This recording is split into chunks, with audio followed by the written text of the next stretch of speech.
7, 8, 9, 10. Thumbs up over here. Jeff, you good there too? 1, 2, 3, 4. Awesome. Thanks, guys. Because what they do is they do AC to AC, AC to DC to DC. And honestly, DC side, the whole thing. So no charge controllers on the side. Go straight into the battery, no inverter. Likewise, if you're going to charge your car, straight out of the car. And the only time you have to invert is if you're making AC for DC AC. But even then, you can get DC fridges, you can get DC. It's a little harder to wire because DC doesn't have to as well.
OK.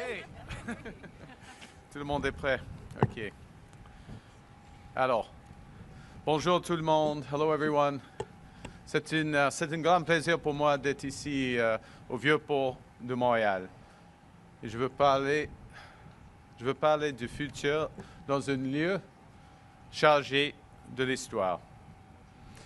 100 years ago, long before Canada became a sovereign nation, these harbors were the first port of call for ambitious, innovative, and brave immigrants who would go on to found this great country.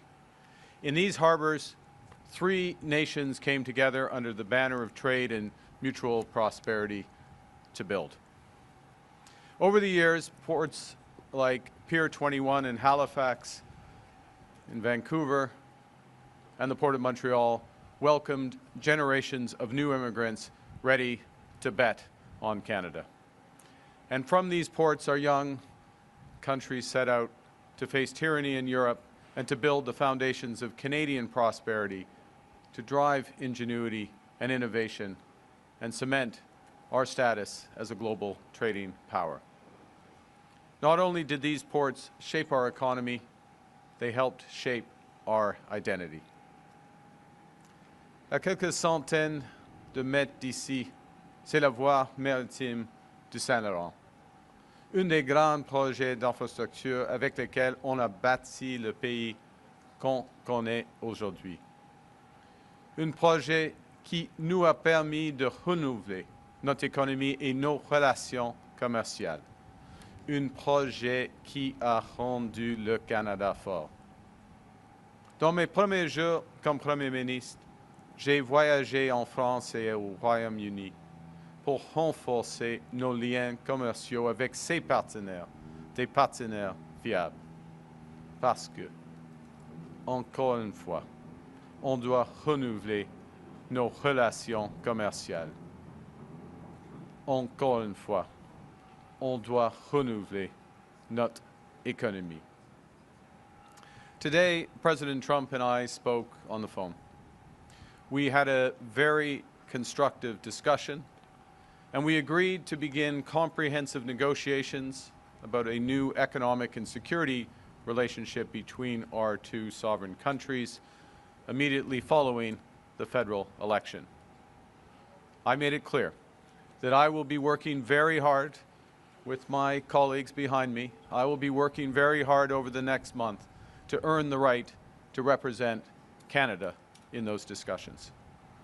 Dans l'intervalle, nous avons convenu que les conversations entre le ministre Leblanc et le secrétaire Lutnick vont s'intensifier pour répondre aux préoccupations immédiates. J'ai informé le président que mon gouvernement mettra en œuvre des contre-tarifs pour protéger les travailleurs canadiens et notre économie à la suite de l'annonce de nouvelles mesures commerciales américaines le 2 avril. Ensemble, en tant que Canadiens, nous protégerons nos travailleurs, bâtirons notre économie et garderons le Canada fort. Ce qui est clair est que les relations entre le Canada et les États-Unis ont changé. Ce n'est pas nous qui avons changé. Nous, on reste les mêmes, faibles, fiers et forts. Right now, as Canadians, we have to look out for ourselves and we have to look out for each other. Canada is strong, but we're even stronger when we are united. And our response to these latest tariffs is to fight, to protect, and to build. Hier, j'ai réuni mon comité de cabinet chargé des relations canado-américaines. Aujourd'hui, j'ai eu une rencontre virtuelle avec les premiers ministres des provinces et des territoires. Dans les prochains jours, j'irai à la rencontre des leaders syndicaux, des chefs d'entreprise et des dirigeants autochtones. Ces discussions vont nous permettre d'avoir une réponse coordonnée. on est tous sur la même page. On ne reculera pas. On va répondre avec la force. Je sais que les Canadiens sont inquiets. Pour que ça, que me suis engagé à que chaque dollar tiré de nos contre-tarifs soit utilisé pour soutenir nos travailleurs. Et on a déjà agi. Pour que les travailleurs qui perdent leur emploi n'aient pas à attendre avant de recevoir l'assurance emploi, on a l'a rendu plus accessible. Pour mettre plus d'argent dans vos poches en coupant les impôts de la classe moyenne, en faire en sorte qu'une famille avec 2 salaires va économiser 825 $ par année. Pour que les entreprises puissent reporter les paiements d'impôts sur leurs revenus ainsi que les versements de TPS et de TVH. Pour augmenter le financement des agences de développement régional. On doit continuer d'agir. Aujourd'hui, j'annonce les prochaines mesures que mon gouvernement va prendre. On va créer un nouveau fonds qui se nomme le Fonds de diversification des corridors du commerce pour bâtir l'infrastructure nécessaire pour trouver de nouveaux marchés pour les produits canadiens, créer des bons emplois et de créer de la richesse. On va immédiatement encourager les ports canadiens de coopérer entre eux. En ce moment, nos ports sont en compétition les uns avec les autres. Dans le nouveau monde commercial, ils doivent travailler ensemble. On va aussi renforcer la sécurité dans nos ports en investissant dans le personnel et les technologies qui vont nous permettre d'empêcher le trafic de drogue comme le fentanyl, des armes à feu et des voitures volées. We're taking action. We will create a new fund called the Trade Diversification Corridor Fund to build the infrastructure that will help diversify our trade, create new jobs, and drive economic growth. We will now encourage our Canadian ports to cooperate with one another.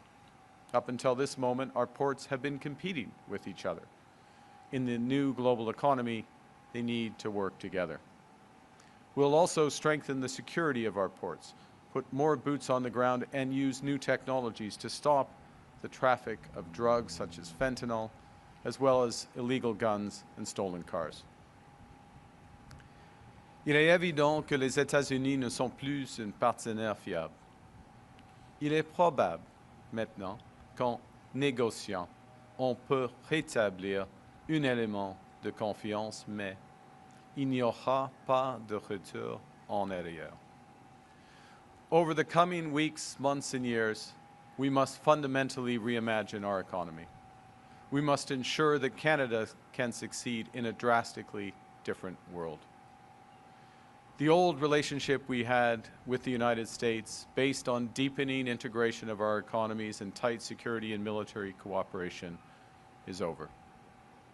What exactly the U.S. does next is unclear, but what is clear is that we as Canadians have agency. We have power. Nous sommes maîtres chez nous. We can control our destiny. We can make ourselves more productive. We can make ourselves more competitive. We can build a stronger and more resilient economy by breaking down internal barriers and building one Canadian economy. We can diversify our trading partners, including through new trade infrastructure. That's what I'm squarely focused on as Prime Minister. My solemn promise is to stand up for Canadian workers, to stand up for Canadian businesses. We will stand up for our history, our values, and our sovereignty. On va bâtir l'économie la plus forte, résiliente, productive et compétitive du G7. Une économie forte pour un Canada fort. Merci. Thank you. And if you're not frozen, And if you're still not too frozen, I will take your questions.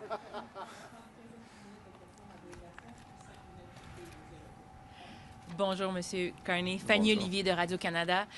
Tout à l'heure, Donald Trump a évoqué l'idée que le Canada pourrait peut-être être exempté des tarifs du 2 avril. Est-ce que c'est votre compréhension, à la lumière de cet appel-là, que le Canada pourrait être exempté le 2 avril? Premièrement, nous avons eu, Monsieur le Président et moi, nous avons eu une discussion très productive, très constructive aujourd'hui. Et on a fait de progrès aujourd'hui, mais c'est le commencement des négociations.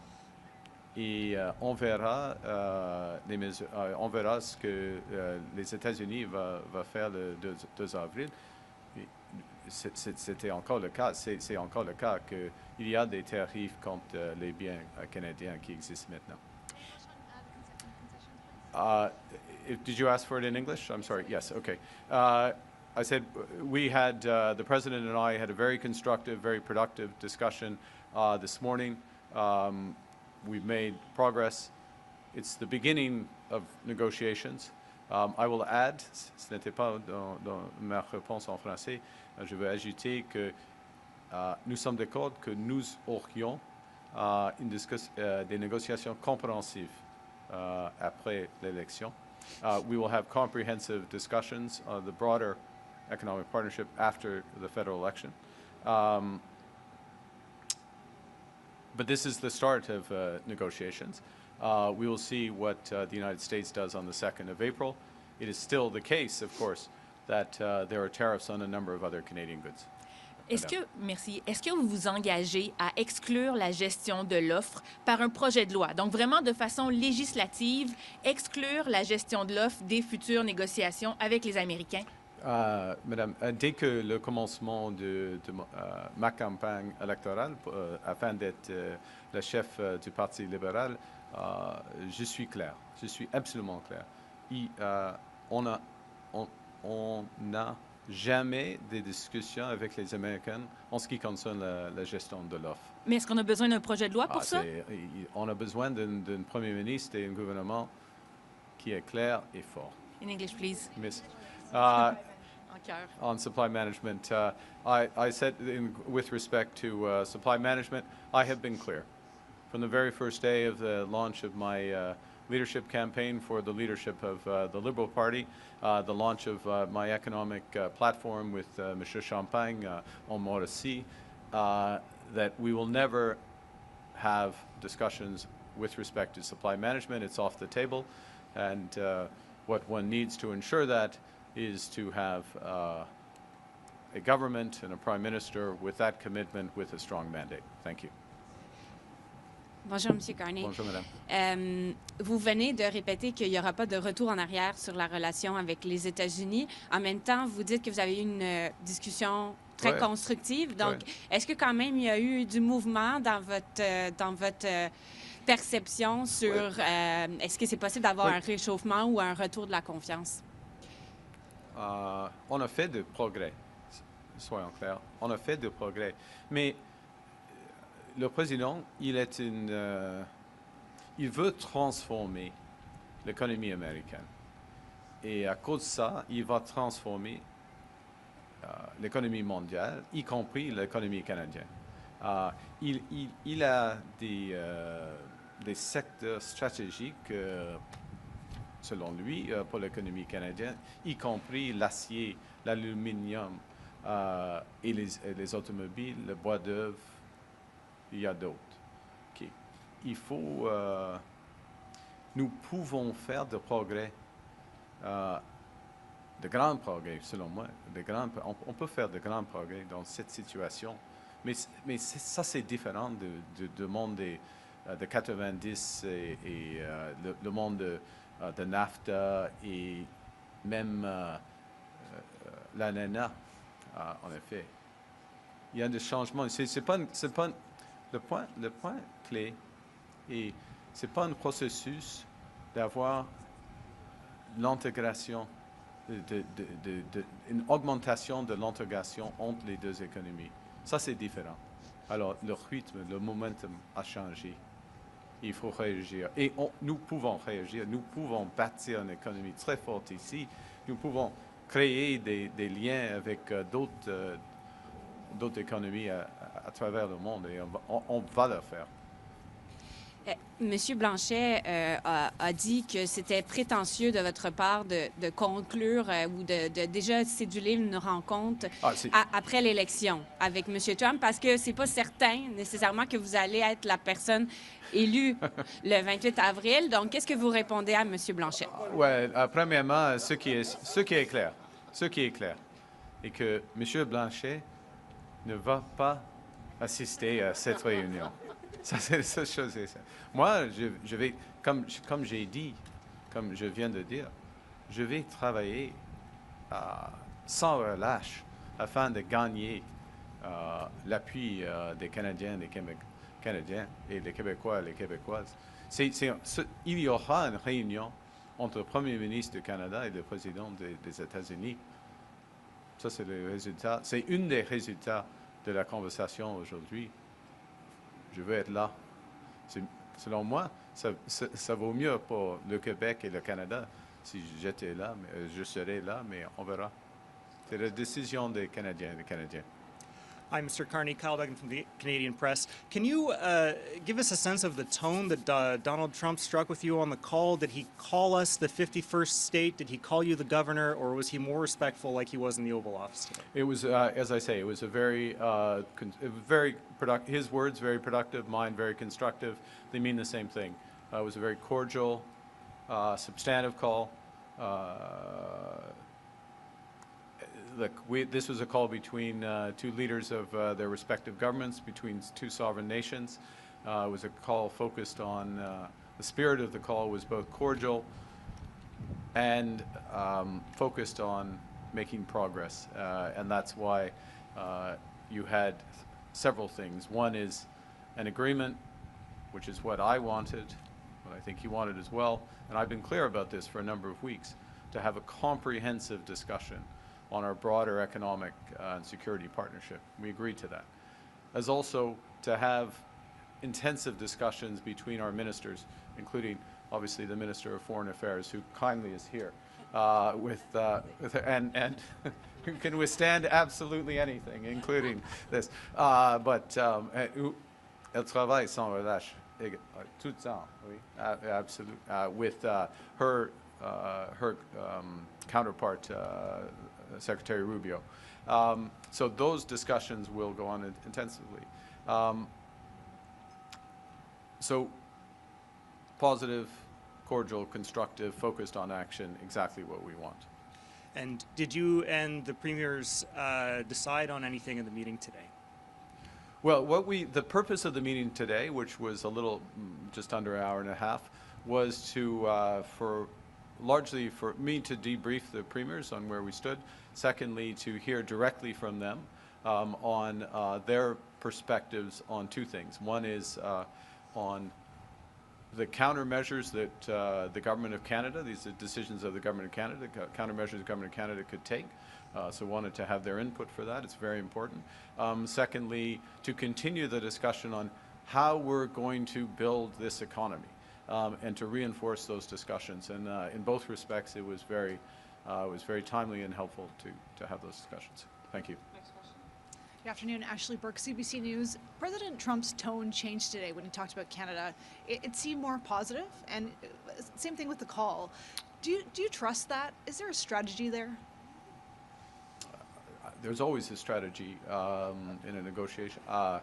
Look, I think we've been clear about our priorities, how we're going to approach this. We've been clear that we have other options. We have other trading options, which we're going to continue to build, to be absolutely clear. We're going to continue to develop those trading options. We've also been clear about our priorities here domestically and how we're going to build out this country.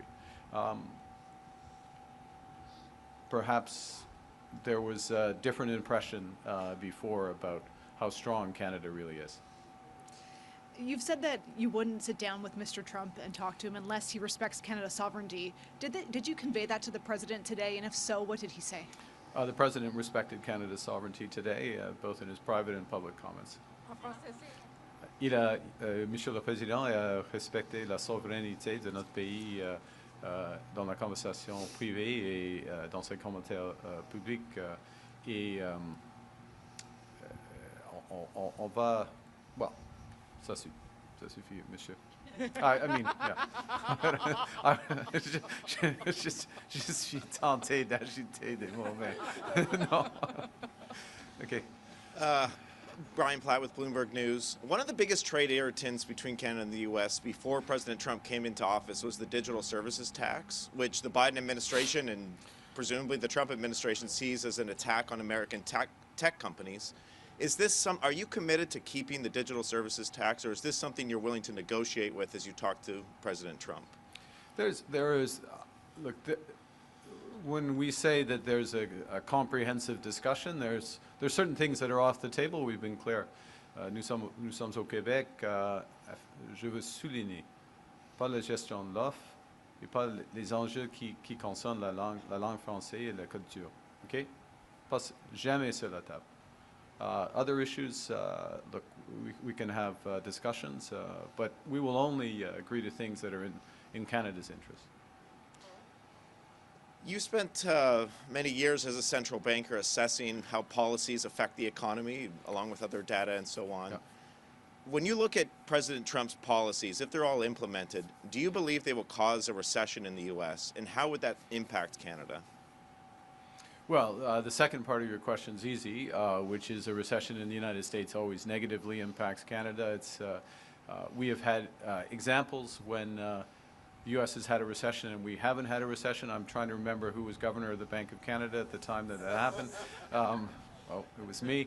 But it's relatively unusual. I think that these policies, I'll say the following, and I'll go back to what I said earlier. The President is intending to have a quite significant transformation of the American economy. Repatriate a bunch of activity, necessarily a number of industries would be restructured, and that will bring some frictions to that economy, could bring some inflation, it could bring, likely to bring a slowing of growth. When you do big restructurings of economy, that's what tends to happen. It depends the pace at which that proceeds, which in part depends on, for the U.S. economy on the outcome of the negotiations with, we would argue, and I think with very much justification, the Americans' most important trading partner. So the prospect of constructive discussions, productive discussions, comprehensive engagement is positive for the American economy, it's positive for the Canadian economy. Oui, bonjour Monsieur Carney, Bonjour. Laurence Martin de Radio-Canada. Est-ce que durant votre appel avec Monsieur Trump, il vous a donné une indication ou des garanties qu'il allait reculer sur les tarifs sur l'acier, l'aluminium ou l'automobile? Dans un mot, non. C'est le commencement d'une négociation et il faut avoir c'est une des raisons pour lesquelles c'est important d'avoir des discussions intensives entre Mme Joly et puis M. Leblanc avec leur homologue américain. The short answer is the President did not indicate a pulling back on the tariffs on autos or steel or aluminum during the call. My response included that, look, this is the start of a process. Part of what's important, it underscores the importance of more intensive discussions between the Minister of Foreign Affairs, the Minister of International Trade, and their homologue, counterparties. Thank you. Si, c'est difficile de traduire même en anglais pour moi. I'm very slow. I'm very slow. Continue. Okay. Est-ce que c'est votre compréhension que la révision de l'accord de libre-échange avec les États-Unis va commencer juste après l'élection canadienne? Et est-ce que cette révision va impliquer le Mexique à la fin avril? C'est pas clair. Honnêtement, c'est pas clair à ce moment-ci. Mais c'est pas clair à ce moment-ci s'il y aura une discussion entre les trois pays. C'est la préférence du Canada d'être clair, mais c'est pas clair à ce moment-ci. Et mais je veux souligner que, selon nous, c'est nécessaire d'avoir une renégociation, un nouvel accord. C'est plus facile de dire ça. C'est nécessaire d'avoir un nouvel accord, un nouveau partenariat avec les États-Unis, parce qu'il y a trop de changements, trop de tarifs, trop de menaces, trop d'incertitudes maintenant dans les relations. Mais est-ce que la négociation commence en mai? Est-ce que ça commence dans quelques semaines? On a fait de progrès aujourd'hui, mais on verra après. It's the preference. It's the preference of Canada that Mexico would be part of the discussions. This is an important relationship. It's one that's worked exceptionally well. But honestly, I don't know. There have been many changes. The core point about the need for a new negotiation, a new partnership, certainly between Canada and the United States, is underscored by the number of tariffs that have been put in place, the numbers of tariffs that have been threatened, the uncertainty that's been created by that, the scale of ambition of what the U.S. administration is trying to do. All of that means that, in our judgment, I think there's an agreement on the other side that we need to come and develop a new partnership. Prime Minister, sorry, you were clear to Are you President local Trump. media? No, I apologize, Yeah. but you were clear to the president that you are going to retaliate. And what was his reaction? You've seen my statement. I'll leave it at that. Hey, good afternoon, Mr. Carney. I want to ask you about Greenland. Vice President J.D. Vance is in Greenland today, reiterating their insistence that Greenland can't protect itself and that America basically ought to own the nation. What's your response to that? The outgoing Prime Minister of Greenland has criticized the rest of the world for not standing up more aggressively to these threats. So what would your position be, and how could you help Greenland push back against these threats? Look, I'll say the following. Obviously, we respect the sovereignty of Denmark, the sovereignty of Greenland by extension. We're an Arctic nation. What we have focused on most immediately, I'm going to use your question as an opportunity to underscore the major steps that this government has taken in the last 2 weeks to reinforce our Arctic sovereignty, a new over-the-horizon radar system that we put in place. Troops, air, sea, and land troops, 365 days a year in the Arctic, protecting our Arctic. The commitments we made, granted, the commitments we will fulfill if we are reelected, but the announcement we made just earlier this week in Halifax in terms of ships, Arctic-class destroyers, and Coast Guard cutters and beyond. So we are fully engaged, and in fact, I'm going to call out the Minister of Foreign Affairs who led the development of our Arctic strategy, and I will make a point about this actually, because I'm provoked. We developed, the Minister of Foreign Affairs, the previous government developed an Arctic strategy because they recognized some of these threats, the broader threats to our sovereignty. And it was mocked by the leader of the Conservative Party, current leader of the Conservative Party, whose idea was that Santa Claus was the biggest risk in the Arctic. The world has changed. It's more divided. It's more dangerous. The fact of your question suggests some of the big shifts. We take our responsibility seriously. We're investing in security to protect Canadians, to assert our sovereignty as we should. And how do you envision helping pushing back against Russia and China in the north, especially without something like the Arctic Council, which has basically been defunct now for a couple of years? Do you envision rebooting some version of cooperation with the Arctic nations? Well, we have, and as part of the reason, and it may seem like a small thing, and it was mocked by again, by the leader of the Conservative Party, who doesn't take any of his security responsibilities seriously, it's evident, but putting in place an Arctic ambassador, in part to invigorate the relationships we have with allies or like-minded countries in the Arctic. That Russia is not in any way, shape, or form one of those countries. Thank you. Hi, Mr. Carney. This is Leora Schertzer from the Montreal Gazette. There are multiple legal challenges currently to Quebec's language law reform known as Bill 96. If any of these cases were to reach the Supreme Court, would you intervene? And how do you view your responsibility as defending English language rights in Quebec? Well, the first is that the Liberal Party is the party of the Charter of Rights and Freedoms. We will always defend the Charter. We've made clear, I've made clear, that we will support the intervention at the Supreme Court and fully respect the language rights. Let me say as well, though, that I understand and we understand the importance of reinforcing, promoting, supporting the French language in Quebec. And there are many ways that we are doing that, and it includes being fully committed to a viable, not just a viable, but a vibrant Radio-Canada, which is only possible with reforms that we will put forward in the coming days, but also only possible as part of a viable CBC Radio-Canada.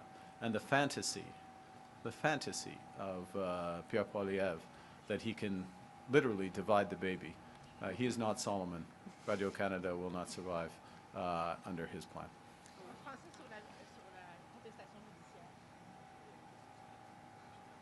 Pardon?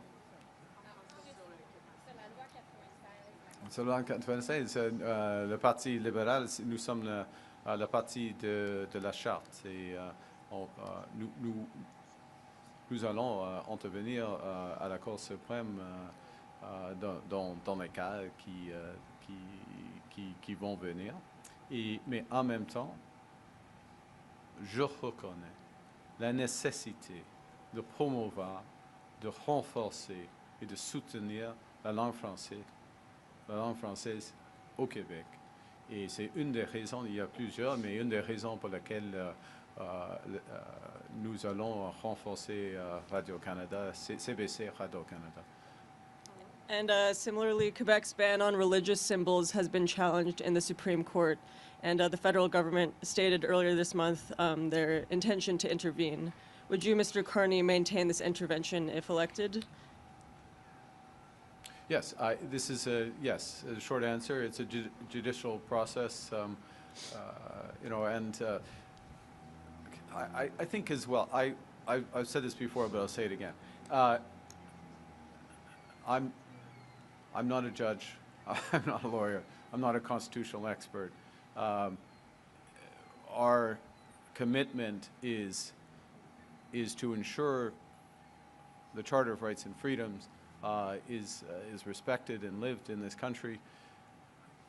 But we are fundamentally concerned with promoting all identities and all lived identities in this country. Thank you. Okay, merci. Merci beaucoup. Oh.